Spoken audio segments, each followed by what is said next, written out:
L'heure est grave. Adama Bitogo n'est plus à la tête de l'Assemblée nationale en Côte d'Ivoire. Regardons la vidéo, mettez vos avis dans les commentaires. Bictogo s'est assoupi, n'a pas vu venir le marteau de Ouattara. Bictogo s'est assoupi, n'a pas vu venir le caillou. Bictogo s'est assoupi, n'a pas vu venir le moment où Alassane Dramane Ouattara allait le faire basculer dans le néant. Dans son chemin d'ambitieux, il a croisé les intentions d'un certain Téné Birahima Ouattara, alias La Fiole, connu pour son action extrêmement efficace dans le domaine des poisons mortels. Bictogo a donné l'impression qu'après Alassane Dramane Ouattara mort, il pouvait être parmi ceux qui aspireraient à incarner la continuité de l'abominable régime du RHDP. Ce fut son erreur fatale, ce fut son erreur mortelle. La même erreur qui fut commise par Amadou Gon Coulibaly à ses dépens, la même erreur qui fut commise par Ahmed Bakayoko, le Golden Boy, à ses dépens, cette erreur a été ouvertement commise par Adama Bocho Bictogo. À partir de cet instant, sa chute était programmée. C'est avec beaucoup de commisération que nous observons que nos prédictions, nos prévisions sur Bictogo s'accomplissent. Alassane Ouattara a réchauffé un vieux pneu crevé de la Ouattari. Le Premier ministre détourneur, flagorneur, fabricant de fonds spéciaux cachés dans les paradis fiscaux, Patrick Hachi, Alassane Dramane Ouattara a ramassé ce pneu crevé et l'a mis à la tête d'une assemblée nationale qui ne sert à rien, uniquement pour humilier Adama Bictogo et lui dire merci à la manière de la Ouattari, c'est-à-dire en le giflant d'une manière sonore. Voilà donc le tabourettiste qui a été tabourettisé. Je recommence une deuxième fois. Voilà donc le tabourettiste Adama Bocho Bictogo qui a été tabourettisé. Une troisième fois, puisque je suis à Bamako, sur la terre de l'homme à la parole orthogonale, le général docteur Premier ministre Abdoulaye Maïga, une troisième fois. Voici donc le tabourettiste Adama Bocho Bictogo, désormais tabourettisé. Nous créons un verbe, la tabourettisation. Il a été correctement tabourettisé. Le voilà donc contraint à libérer le tabouret qu'il croyait avoir conquis à tout jamais.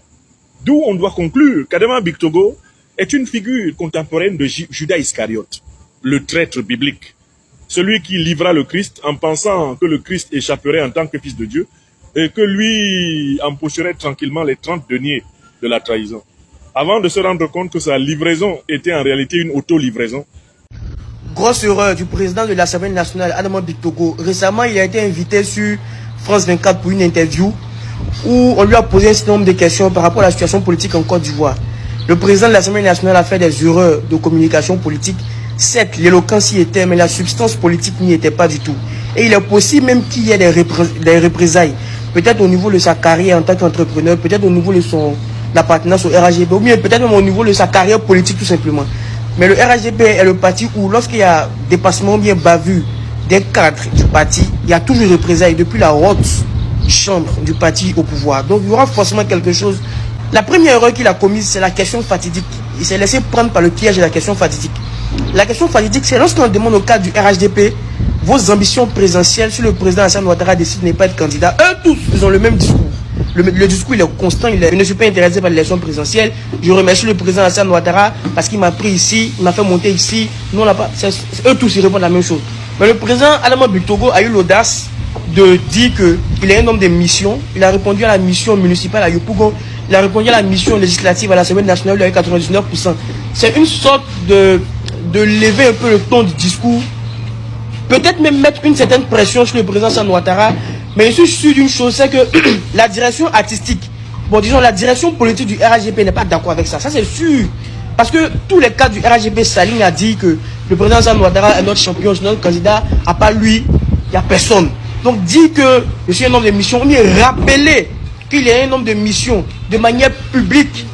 Donc d'où l'audace. D'où l'audace. Parce que le président Alassane Ouattara n'a pas besoin qu'un cadre ou bien un de ses pions lui force la main, lui dise les missions qu'il a accomplies pour lui, pour qu'il puisse considérer ça éventuellement dans sa nomination pour être le prochain candidat.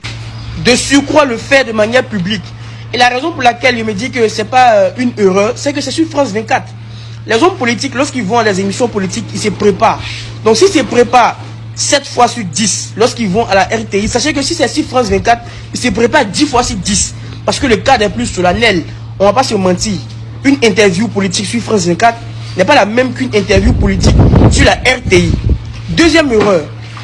Par rapport à la question de la perception eu égard des tensions et des exclusions des présidents Tigane Thiam, Laurent Gbagbo et autres. Là, on n'a pas compris. Il dit que si le président Alassane Ouattara, qui a bâti la paix et la constitution en Côte d'Ivoire, estime qu'il y a des tensions, naturellement, il va prendre les mesures pour stopper la tension. Ça ne se fait pas en tant que politicien. Même l'opposition, quand vous la demandez, si vous n'avez pas inscrit sur la liste électorale, ils répondent toujours la réponse normale. Hein. On va utiliser les voies et recours, on va faire ça. Mais ils ne vont jamais dire ce qu'il va faire. Un homme politique ne dit jamais ce qu'il va faire lorsque rien ne sera fait. Même l'opposition ne commet pas cette erreur. Donc, dit que le président Alassane Ouattara va apprécier lorsqu'il y aura des tensions, parce qu'actuellement, il n'y a pas de tensions. Tu es en train de dire à l'opposition que, les gars, faites tension, faites beaucoup de tension, faites beaucoup de bruit. Lorsqu'il y aura beaucoup de bruit, notre chef va apprécier maintenant vos exclusions. Non! On n'est pas en train de parler d'erreur politique à l'aune de la démocratie. Hein. On est en train de parler d'erreur politique à l'aune d'un parti au pouvoir qui a pour vocation de rester au pouvoir.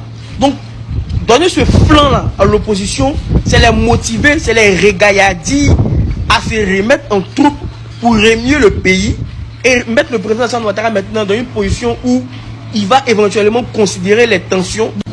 Et il y a des petits éléments aussi, lorsqu'on le présente par exemple comme un poids lourd du RHDP et puis il ne corrige pas, ça paraît un peu fortuit, hein, mais c'est des choses qui comptent. Un homme politique parle de beaucoup de manières. Il parle par la parole, il parle par le regard, il parle par la posture, il parle par les gestes, il parle par le timing, il parle par sa position, il parle par sa géographie, il parle par l'opportunité de ses déclarations, il parle par son anticipation. Mais la manière la plus bruyante par laquelle un homme politique parle, c'est sa parole. Donc le fait de négliger ces éléments-là ou bien ne pas corriger directement, on n'est pas en train de parler d'idéalisme politique, on parle purement à l'aune du réalisme politique.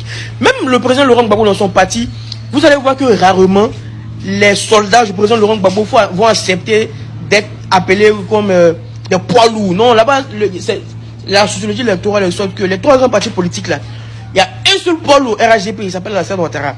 Il y a un seul poids lourd au PPACI, il s'appelle Laurent Gbagbo. Maintenant au PDCI, le président Bédié n'est plus, mais c'est la même chose que le PDCI. Tigane Thiam, il n'y a pas plan A, il n'y a pas plan B, il n'y a pas plan C. C'est la même chose, les gars. Dernière chose. Si l'objectif d'Anama Bictogo, c'était d'interpeller le président Alassane Ouattara par une lucane internationale, de manière tacite ou bien explicite, quant à sa disponibilité pour être le candidat en 2025, eu égard à ce qu'il a eu à faire pour lui, comme mission qu'il a accomplie, c'est mal fait aussi. Parce que je vous assure que le type de personne qui est plus prompte à remplacer le président Alassane Ouattara à la présidence, c'est celui qui ressemble au plus au président Alassane Ouattara. Le président Alassane Ouattara, en fait, ils s'en foutent de ton éloquence, ils s'en foutent de ta célébrité. Quelqu'un qui est plus discret, quelqu'un qui est plus humble, quelqu'un qui parle moins, mais qui est bourré de compétences, qui a une grande manipulation des dossiers étatiques, a plus de chances d'être son successeur que quelqu'un qui est célèbre. Un exemple simple. Lorsque vous faites une élection interne au RHDP, en 2020, vous prenez Amadou Gon Coulibaly et puis Ahmed Bakayoko. Je vous assure que les militants du RHDP, je n'ai pas dit ceux qui sont le cercle restreint, ils allaient choisir Ahmed Bakayoko parce que c'était Ahmed Bakayoko, lui qui parle avec l'opposition, lui qui parle avec le pouvoir. C'était Ahmed Bakayoko le célèbre, c'était Ahmed Bakayoko d'Arafat, c'était Ahmed Bakayoko le demi-dieu, c'était Ahmed Bakayoko qui mange gaba avec un voyou matin et puis le soir il est à la présidence. Mais ça compte pas. Contrairement à comment on appelle ça, Amadou Gon Coulibaly, discret, effacé, parce qu'il marchait justement dans les traces du président Alassane Ouattara. Donc ça n'étonnait pas ceux qui étaient proches du RHDP. C'était une suite logique. Mais pour un militant quelque part là-bas, ça l'étonne. Parce qu'il s'est dit qu'Ahmed Bakayoko est plus célèbre. Pourquoi pas-il prendre, comment on appelle ça, Amadou Gon Coulibaly qui est moins célèbre? Donc le type, le prototype type, et c'est pas ça que je dis, pour remplacer le président Alassane Ouattara, c'est de chercher à le ressembler le plus.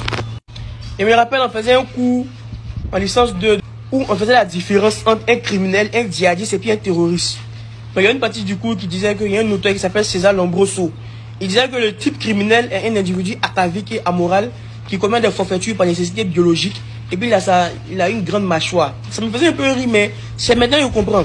En fait, le type, mais c'est pas le prototype type, et c'est pas ce que je dis, hein, le produit type pour remplacer Alassane Ouattara, c'est un individu discret, compétent, humble et puis effacé. En ce qui concerne sa popularité politique, là, eux-mêmes vont s'en charger. Mais précéder la popularité politique avant une réalité électorale, au contraire, même tu te mets en danger. par rapport à la sociologie électorale du RHDP, hein, c'est ma lecture. Je pense même qu'il est plus en danger. Donc ça va vous étonner que si le président Ouattara n'est pas candidat, il va prendre quelqu'un mais qui n'est pas connu, ou bien qui n'est pas célèbre. Mais il sait qu'il a la compétence par exemple pour continuer. Frères et sœurs, ils ont atteint leur objectif. Oui, Adama Bitogo, fiasco. Amadou Gon, fiasco. Ahmed Bakayoko, fiasco. Mabi Touakeuse, fiasco. Amontano, fiasco. Adjoumani, fiasco. Oui, ils ont atteint leur objectif. Ainsi, Adama Bitogo est conjugué au passé. Télé Brema Ouattara, comme je vous l'avais dit, a déroulé sa machine. Aujourd'hui même, il était très heureux à l'Assemblée nationale. Oui, il n'a même pas salué, il n'a même pas voulu saluer, qu'on appelle ça Adama Bitogo. Il avait un sourire narquois. Il dit bien un sourire narquois. Un sourire hypocrite. Parce qu'il a réussi à mettre son bon gars à la tête de l'Assemblée nationale. Parce que Adama Bitogo a trop parlé. Passant sur la chaîne de télévision France 24, il a dit que lui, il était un homme de mission. Et que si M. Ouattara décidait de le désigner comme candidat, il était prêt. C'était sans compter sur qu'il est vraiment Ouattara qui l'attendait au tournant. Oui, frères et sœurs, aujourd'hui, ça a été le sacre de Patrick Achi à la tête de l'hémicycle de Côte d'Ivoire. Parce que ils ont voulu la peau de Bitogo. Bitogo, selon eux, a beaucoup parlé. Bitogo, selon eux, avait des velléités de devenir président. N'oubliez pas que Amadou Gon, il a voulu être président, il a été désigné, la suite vous la connaissez. Ils ont accusé Ambakpe en son âme d'avoir des velléités d'être président, vous connaissez la fin.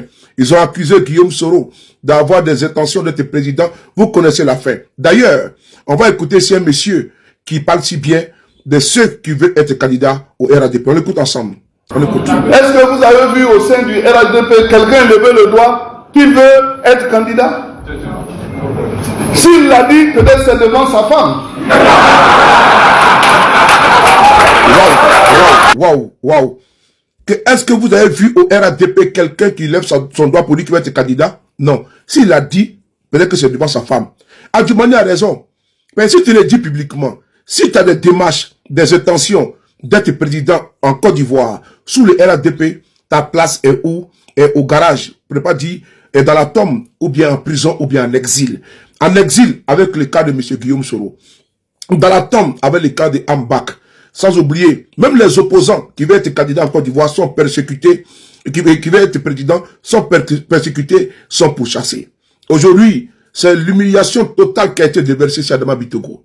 Parce que, selon les bruits de couloir, pardon, dans l'antichambre du RADP, ce qui se dit, c'est que Bitogo a beaucoup parlé. Et Bitogo s'opposerait à la candidature au Dauphinat qui va permettre à ce que Téné Birama Ouattara soit le successeur de son père, de son frère Alassane Dramane Ouattara.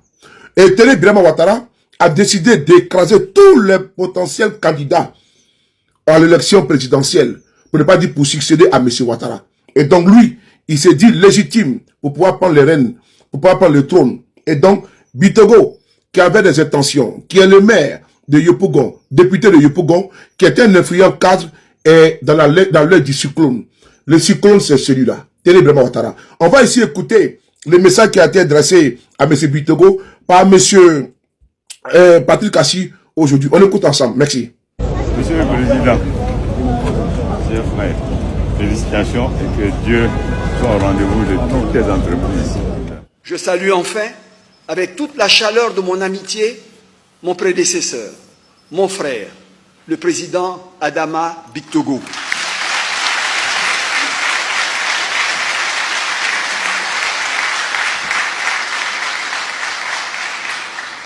Cher Président, vous avez servi cette Assemblée avec dignité, engagement et sens des responsabilités. Vous laissez une institution modernisée, respectée et renforcée. Toutes et tous ici, par ma voix, vous rendons hommage pour l'immense travail accompli et pour l'héritage institutionnel majeur que vous nous transmettez. Sachez que nous saurons le préserver. Second bon applaudissement pour Adama Bitogo.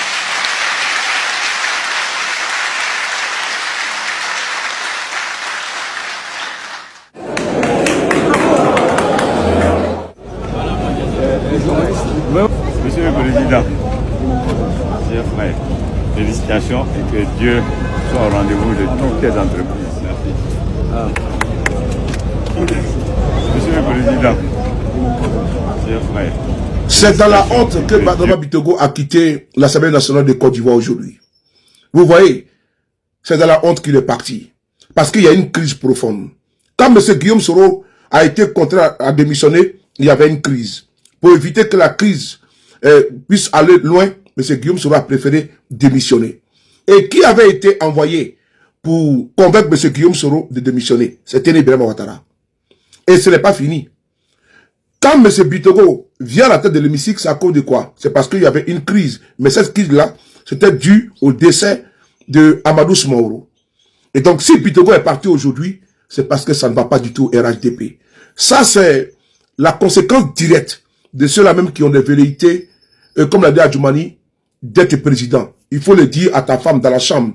Et Bitogo aujourd'hui, et les autres cas du RHDP doivent comprendre que la menace, c'est Ibrahima Ouattara. Il ne laissera personne, n'est-ce pas, lui arracher le fauteuil présidentiel, qui lorgne en se rasant, qui lorgne en mangeant, qui lorgne avant de se coucher, qui lorgne au réveil.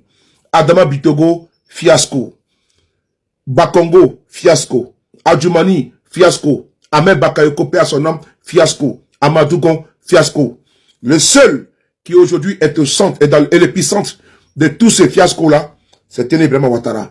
Ainsi, aujourd'hui, Adama Bitogo vient de boire les calices jusqu'à la lit. Ainsi va la République sous Dramane Ouattara.